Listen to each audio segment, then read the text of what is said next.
welcome back to part 3 of our Use What You Have series. And we're going to make the beautiful Winter Wonderland Tablescape. That is the title that I gave it. I created it based on, again, utilizing things that you may already have around your house. And I actually started with this piece of styrofoam that came out of the same printer box that created our series number 2 of Use What You Have. So the first thing we created was our beautiful fireplace garland based on some dollar store and really old garland like this. And the second Use What You Have project was our beautiful, elegant candlestick. It was gorgeous. We're going to make that wonderful Winter Wonderland Tablescape. Okay, I got it.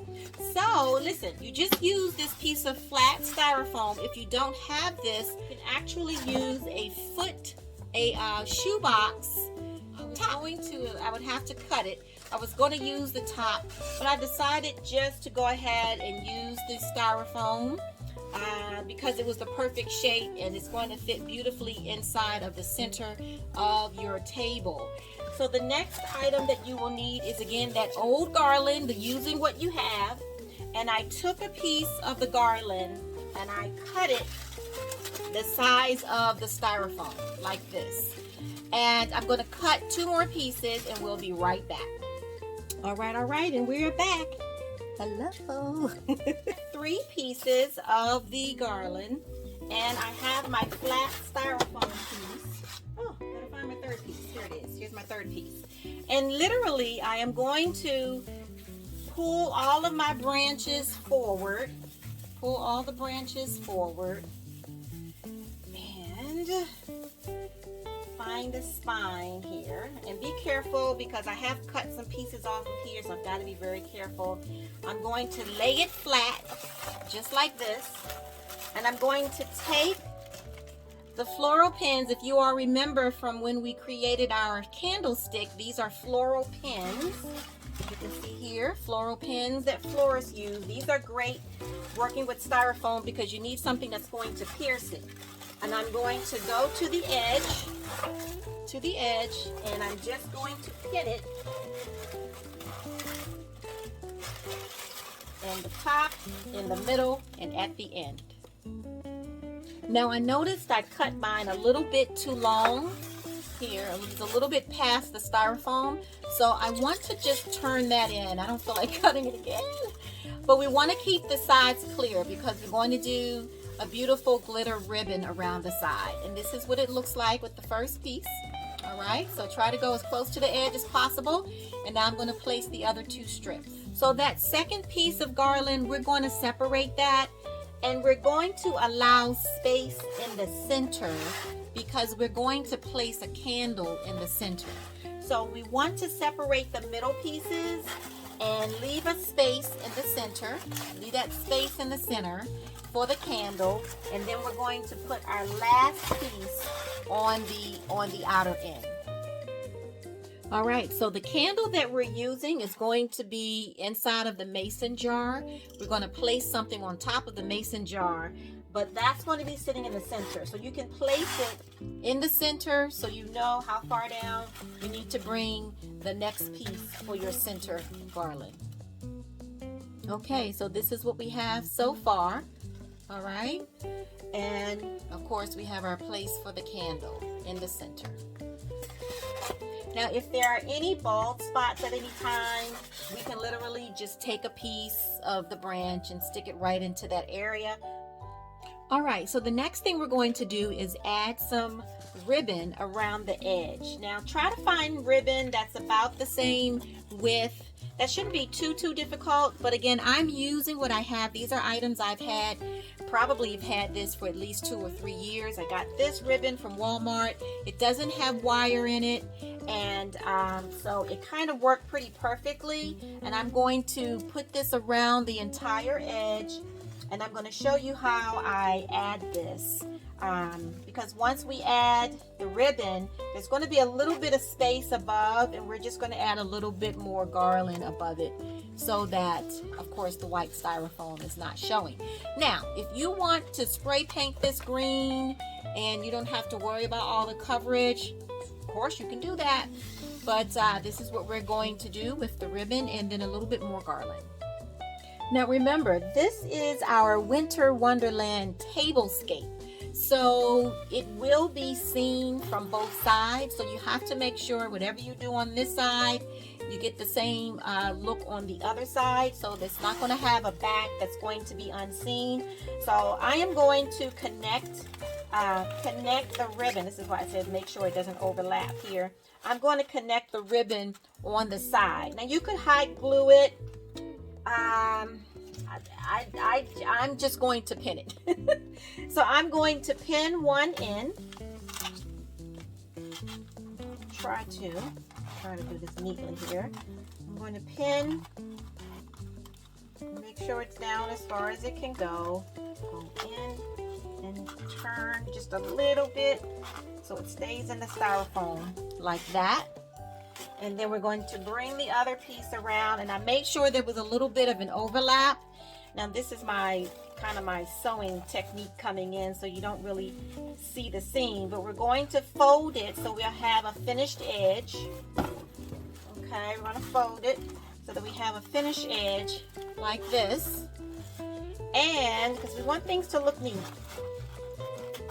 And then I creatively went inside of the tuck and put the next pin so that you don't see any of the pins and you'll have a nice clean edge. Now you can hot glue this if you prefer, not a problem. This is something that I tried to do, I preferred, and so I'm going to see if I can pin this inside of the fold so you don't see the pin. All right, so this is what it looks like, everyone. Here's the finished edge. It's a little tricky, but it can be done. If you just want to hot glue it, that's fine, but it gives it a nice clean finished edge here. Okay, so I've cut a few more branches, right? And so we probably need about 6, 7, 8 of these small pieces, and I'm going to then add these small pieces in that corner down when you get down there. So you overlap just a little bit like this.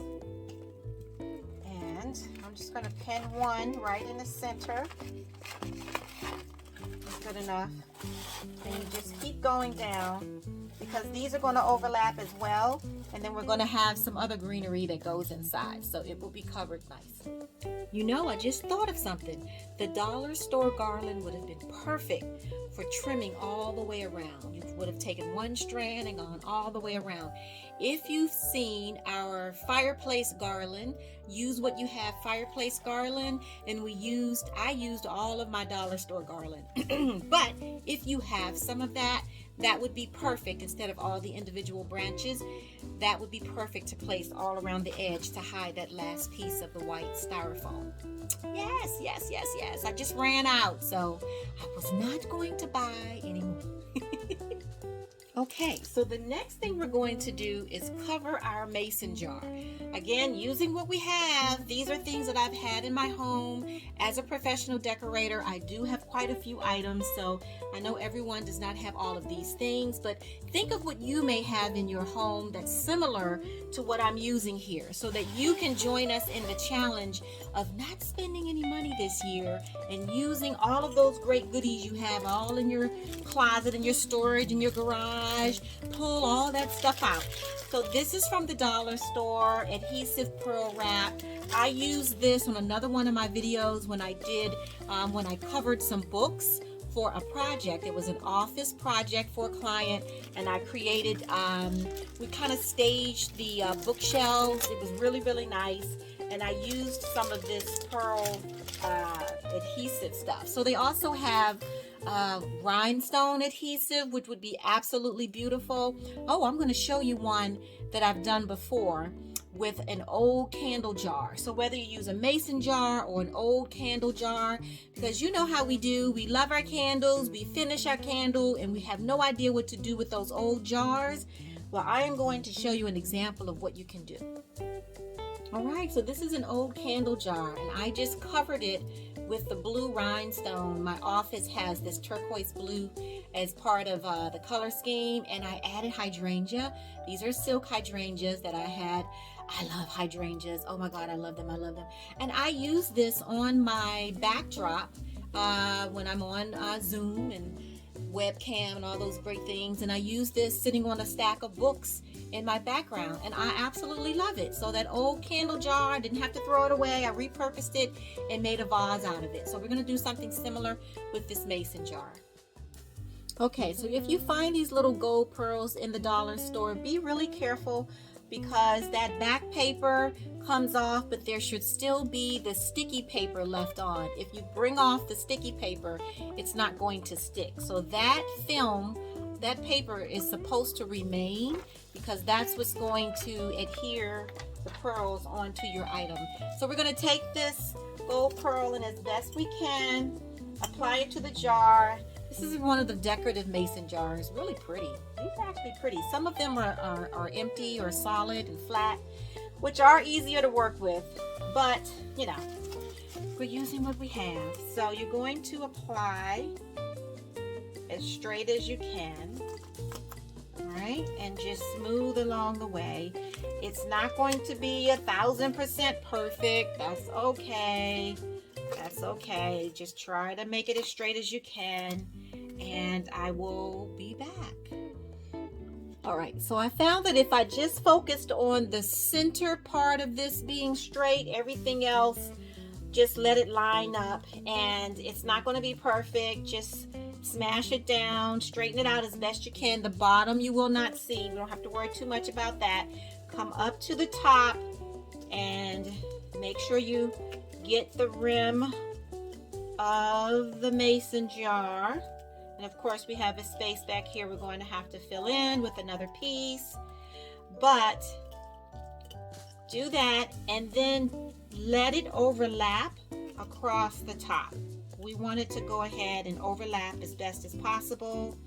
Turn it in, because we want to have that finished look on the outside. Okay, so here's the finished product. So it doesn't look too bad. And again, you can use the rhinestone, you can spray paint it gold, you can do all kinds of things to get a nice finished different look on your mason jar. But for this one, we're going to use some traditional colors. It's really gorgeous green and this sort of burgundy red. So it's best to just kind of, you know, place them here before you attach them. And then once we place them, we can attach them to where we want them to be permanently. All right, so I don't have any more of my little reindeer, but I do have some of the little birdies. And I know for those of you who are familiar with the dollar store items, this would look familiar to you. They have such cute things. I haven't purchased in a while. I did purchase last year, nothing this year. So I'm going to bring this little birdie in on the corner. And so it's always nice to have something come past the edge of the item, because it just gives it a fuller look. So we're going to bring this little birdie in on the corner, and we're going to let it, just sort of extend past the edge of the base. So we're decorating the corners here, and I'm kind of creating a little bit of a theme, a little bit of, just to have some type of storyline. So here the bird is coming after the little apple, so that gives it more interest as you're putting your pieces together. And then we're going to do the same thing on the back corner for the people who are sitting on the other side. But isn't that just the sweetest little look there? I just love that. Okay, so I have some floral stems. These are used to extend a flower. If you needed to extend the length of the flower, you would add this and use some floral tape. Or you can use floral picks. Again, these are things I have in my home because I used to make floral arrangements. You may not have these things, but anything that is sturdy and will allow it to pierce the styrofoam will work great. All right, so when creating your own stem creations, it's best to apply and attach one thing at a time. Don't try to bunch it all together and wire it together. They're not going to stay where you need them to. So the first thing is I put a little bit of wire around this little mini pine cone. I pulled these little pine cones off my sister's pine tree before the pine cones grew. So I just love them. They're just the cutest little things. So I'm going to attach this little pine cone onto the berry because I want this to be seen from the top, and that's the beauty of creating your own. So I created that first. All right, so now I'm going to add just a little piece of glitter ribbon onto the little stem, the little floral stem, and I'm going to wrap that first.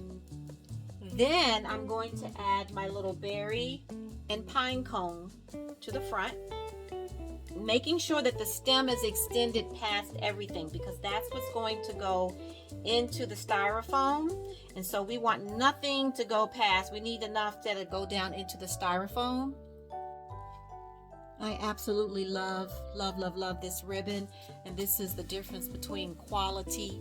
I've had it for years and it looks like I just purchased it. It's this gorgeous crushed red velvet with these sort of peacock feather designs. In the back is this gorgeous olive green.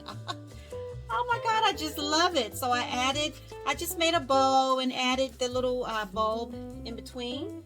And so this is actually going to sit on the edge like this and just cascade on that side of the tablecloth. Then we're going to do another one on this side. So I'm just going to attach it to one of the branches. Isn't that gorgeous? I hope you can see that. But we're going to show you what it looks like on the table. Just beautiful. All right, so this is how easy it is to make this bow, you guys. So I cut a piece. It's so pretty. And basically, you're going to turn in. You're going to fold one side, fold the other side, and crisscross. Okay? Fold, crisscross, however large you want your loops to be, and literally just pinch it in the middle. And there's your bow. You wire it in the middle, add the little bow, and you're done.